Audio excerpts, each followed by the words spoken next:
Ya Allah ya Rabbana, sampailah kami kepada tujuan kami, keinginan kami dalam menaungan rahmat dan ridha-Mu, mendapatkan kebahagiaan dunia akhirat.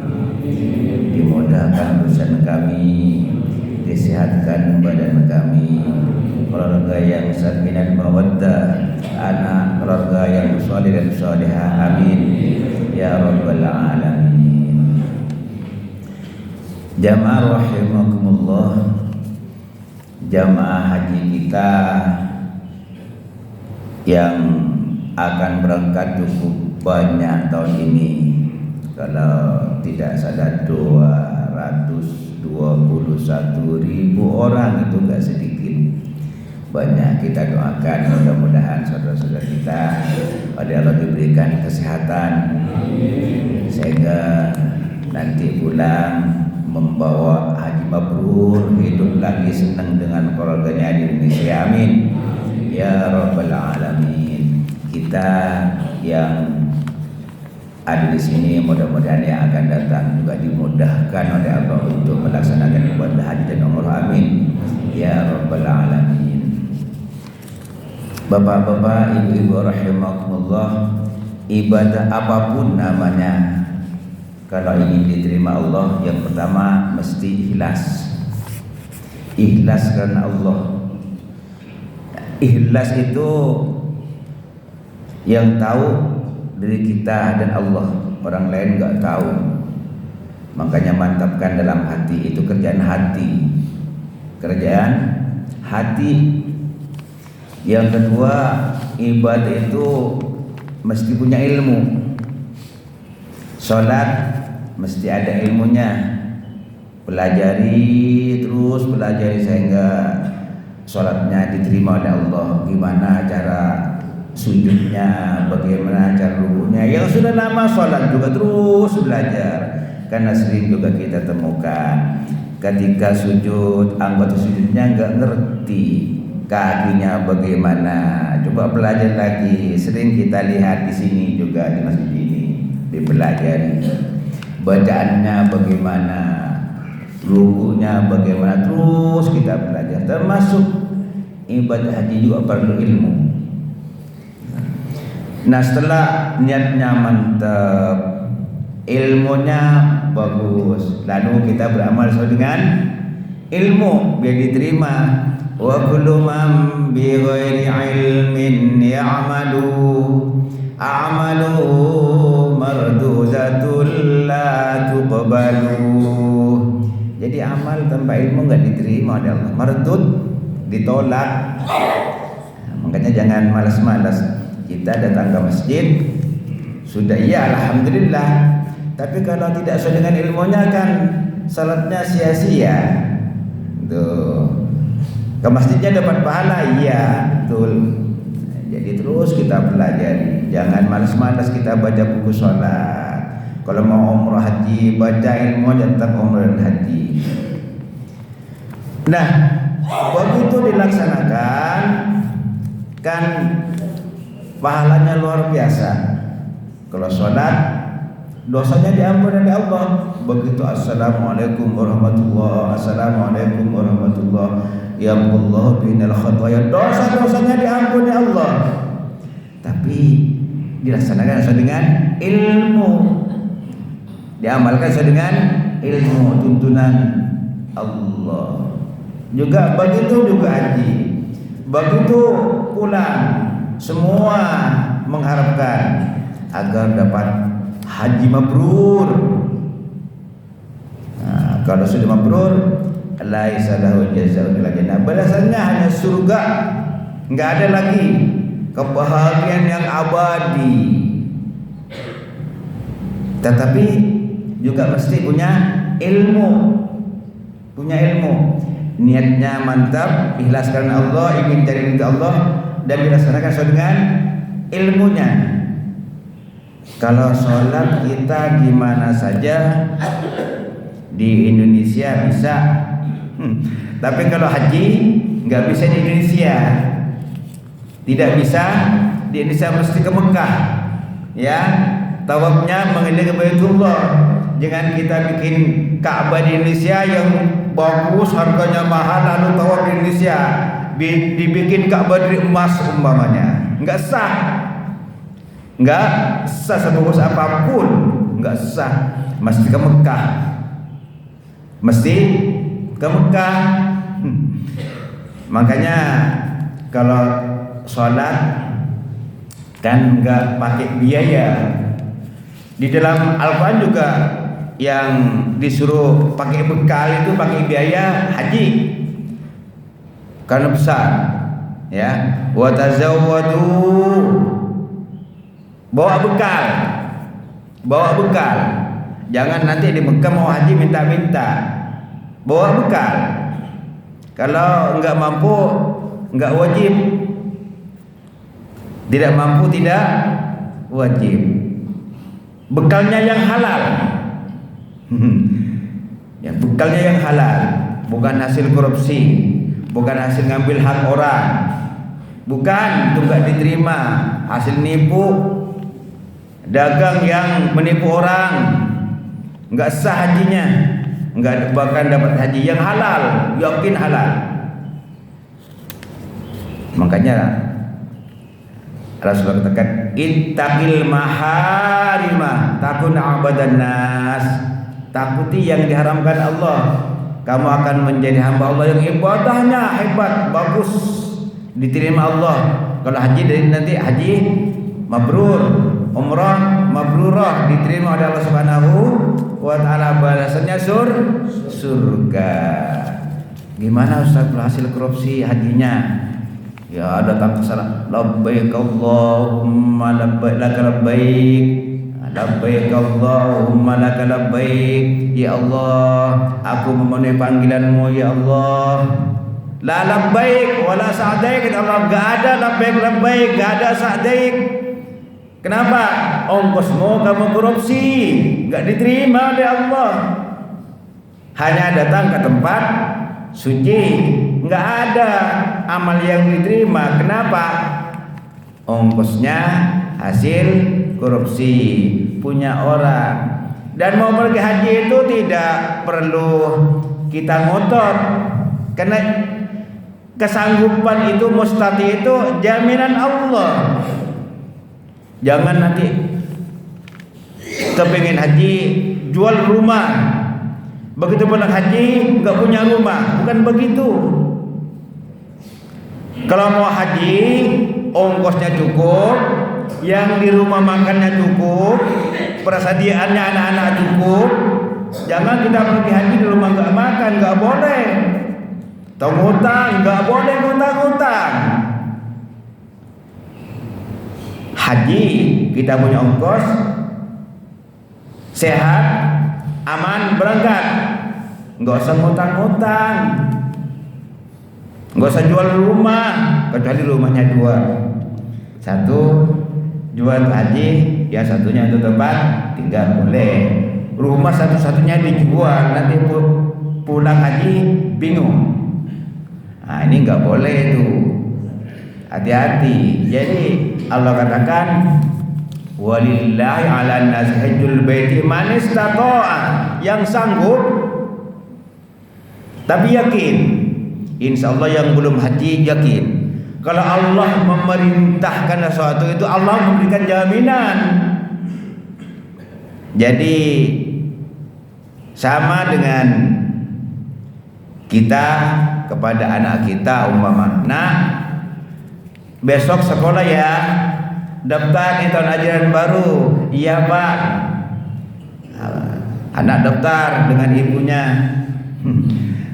Pulang, Pak sudah alhamdulillah sudah diterima. Ya alhamdulillah Pak, katanya masih beli seragam. Ya, beli buku. Ya, ada uang pangkal Pak. Ya, itu gimana Pak? Cari sendiri. Ya udah bapak aja yang sekolah, kata anak-anak. Kenapa? Bapaknya tidak tanggung jawab, sehingga anaknya bilang, dah bapak saja yang sekolah. Disuruh cari sendiri. Aku sekolah kan kewajiban bapak. Jadi masih mantap kita. Kita ini sampai ke tingkat mustati, ini urusan Allah, pasti dijamin oleh Allah. Sekarang yang kita mantapkan, belum berangkat, belum punya duit, nanti ada waktunya. Allah yang penting kita itu disuruh oleh Allah ikhtiar, usaha, doa, mohon kepada Allah, usaha, mudah-mudahan dimudahkan Allah, mudah-mudahan nanti jemaah semuanya haji, amin ya rabbal alamin. Yakin yang ngasih rizki itu Allah, yang ngasih duit Allah, yang ngasih sehat Allah, minta sama Allah, kapan akan diberkatkan urusan Allah. Tuh, mesti yakin di sini, yakin. Nah, kalau kita sudah daftar, jangan diambil-ambil duitnya, itu nggak serius namanya. Kalau sudah daftar, ya sudah, aku sudah niat, sungguh-sungguh daftar, jangan diambil lagi. Kalau ingin dapat haji, mabrur. Kalau tidak berangkat, nanti apakah sakit atau ada halangan, saya nggak bisa berangkat, dengan niatnya kita akan memperoleh haji mabrur. Makanya duitnya nggak usah diambil-ambil. Jadi ada yang kadang-kadang saya sudah daftar dah nih lama banget, ini ambil saja duitnya, berarti nggak serius itu. Nggak serius, serius sungguh-sungguh. Tuh. Nah, orang yang mau melaksanakan haji, persiapannya itu masih mantap. Niat, ilmu, bekal. Terus apa? Persiapan mental kita, akhlak kita. Fala rafasa. Sejak sebelum haji itu fala rafasa. Waktu melaksanakan haji fala rafasa. Sesudah haji fala rafasa. Mulut kita jangan keluar kata-kata yang kotor, yang porno, yang memancing nafsu birahi. Jangan. Wala fusuqa, dosa maksiat dijauhi. Dengan keluarga, dengan tetangga yang sakitnya akan mendatangkan dosa dijauhi sebelum berangkat. Waktu melaksanakan, sesudah haji itu kalau mau dapat haji mabrur. Apalagi wala jidala, jangan suka musuhan dengan keluarga di rumah, damai tenang, dengan tetangga damai tenang, rukun. Tuh pulangnya begitu juga. Waktu melaksanakan haji dengan teman-teman di hotel seperti itu, jangan ada rafas, perkataan yang memancing nafsu birahi, jangan ada maksiat, jangan ada permusuhan. Tenang saja, ini urusannya dengan Allah. Itu etika. Etika ini lalu menjadi sangat penting. Walaupun syarat rukunnya terpenuhi, kalau nggak pakai etika juga ibadahnya tidak akan meraih haji mabrur. Pakai akhlak. Makanya semua ibadah itu ujung-ujungnya harus berbuah akhlakul karimah. Berbuah akhlakul karimah. Jadi jangan nanti yang kaya, sehat, aman, aku belum dapat panggilan. Belum dapat panggilan gimana? Udah ribuan tahun yang lalu dipanggil oleh Allah. Udah dipanggil. Jadi kalau sudah ada duit, ada biaya, aman perjalanan, sehat, cepat daftar. Cepat daftar. Jadi kata Allah, wa azim fin nasi bil hajji yatuka rijalan wa ala kulli dhamirin yatina min kulli fajjin amiq. Wa azin, hai Ibrahim, azan kamu, panggil manusia. Azan itu memanggil. Kalau memanggil pasti suaranya keras, ya. Panggil azan dengan suara keras.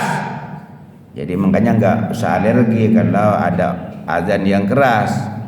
Itu memang perintah Allah. Makanya Bilal disuruh azan karena suaranya keras, bagus. Wa azzim fin nasi bil hajj. Ibrahim, panggil tuh manusia semuanya di seluruh penjuru dunia. Ya Allah ya Rabb, suara aku kan terbatas. Tidak mungkin aku manggil manusia dari seluruh penjuru dunia. Kata Allah, Ibrahim, tugas kamu manggil saja sekuat suaramu. Nanti yang menyampaikan aku, kata Allah. Nanti akan datang, ada yang berjalan kaki, ada yang naik unta yang kurus. Untuk yang unta yang kurus, kalau mungkin perintah Al-Qur'annya kan begitu. Kalau hanya diambil makna teksnya saja, apa adanya saja, nanti kalau untanya gemuk dikatakan bid'ah. Bukan begitu maksudnya. Kalau perjalanan jauh, unta dari Yaman ke Mekah, jauh, yang tadinya gemuk jadi kurus karena perjalanan jauh. Sekarang di Indonesia nggak pakai unta, ya, pakai pesawat. Yang lewat darat, lewat laut pun mungkin hampir nggak ada. Jadi maksudnya memerlukan biaya tenaga yang luar biasa. Kan ini perintah Allah. Mereka ya'tina min kulli fajjin amiq, dari tempat yang jauh akan datang mereka berbondong-bondong untuk memenuhi panggilan Allah Subhanahu wa ta'ala. Tugas kamu Ibrahim, manggil saja semampu kamu. Yang menyampaikan aku, kata Allah, biayanya bagaimana? Allah juga akan nanggung. Mantapkan dalam hati kita. Kapan? Allah juga yang ngatur waktunya.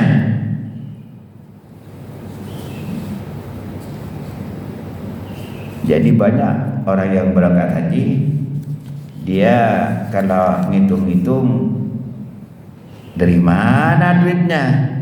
Tapi kalau sudah menghendaki berangkat, dia ada tukang sapu di DKI. Beberapa waktu yang lalu berangkat haji. Tukang sapu kalau ngitung-ngitung gajinya, ya nggak akan pernah berangkat.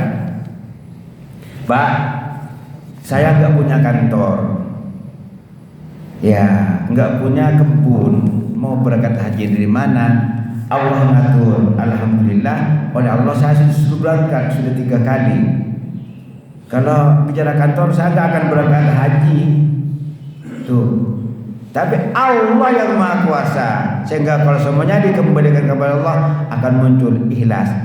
Apa yang akan aku sombongkan orang yang memberangkatkan Allah, yang menjadikan aku haji Allah, yang menjadikan sehat aku Allah, urusannya semua dengan Allah. Begitu pulang haji, bapak-bapak, ibu-ibu ingin mabrur, ada tuntunan Rasulullah. Ya Rasul, kata sahabat, apa sih haji mabrur itu? Kata Rasulullah, jadi it'amut ta'am. Pulang haji kamu senang ngasih makan orang, lebih-lebih ngasih makan fakir miskin. Senang membantu kaum du'afa. Jangan hanya senang sendiri. Kalau itu terjadi berarti oh ini hajinya mabrur nih. Ada nasi berkah Jumat, enggak usah ngomong-ngomong. Ini belum dimulai, mudah-mudahan segera dimulai. Sebab kalau enggak digerakkan enggak akan dimulai. Mesti pengurus yang menggerakkan itu. Jadi, tetapi tidak boleh dipaksa-paksa. Yang tidak mampu jangan dimintai. It'amut ta'am. Lebih-lebih Pak Haji ingin mabrur, gerakkan nih. Masalah makan lebih-lebih untuk kaum du'afa. Kalau kamu haji mau menggerakkan ngasih makan saja susah, padahal itu kata Rasulullah itu tanda haji mabrur. Menggerakkan, apalagi di samping menggerakkan juga membantu. Tuh yang pertama. Yang kedua, tibul kalam. Nih pembicaraannya menyenangkan orang, tidak nyakitin orang, lembut, mulia. Apalagi ufsus salam, menebarkan kedamaian dalam hidup, tidak ada permusuhan. Bahkan secara khusus Rasulullah, ya ayuhan nas, wahai manusia, kata Rasulullah, Ufsus salam, tebarkan kedamaian dalam hidup bertangga, hidup bermasyarakat. Wa at'imut ta'am, berikan makanan, apalagi kepada orang yang tidak mampu. Kita lihat kanan kiri, ada yang butuh, kita proaktif. Sebab kadang-kadang orang yang tidak punya lebih sensitif, dia malu kadang-kadang. Kita yang punya mesti melihat kanan kiri, jangan hanya enak sendiri, kenyang sendiri, bukan. Kita juga ada kepedulian terhadap lingkungan kita. Wasilul arham, menjalin tali silaturahim, sehingga dengan keluarga kita, dengan tetangga kita, dengan sahabat kita, jangan putus silaturahim. Karena itu juga sarana untuk mendapatkan ridha Allah. Silaturahim sarana agar mendapatkan kemudahan rezeki. Silaturahim juga akan menjadikan umur kita berkah. Orang silaturahim itu. Kemudian apa? Wa shallu bil lail wan nasu niyamun. Salat malam, tahajud. Alhamdulillah, salat sunnah bisa kita kerjakan di saat manusia lelap tidur.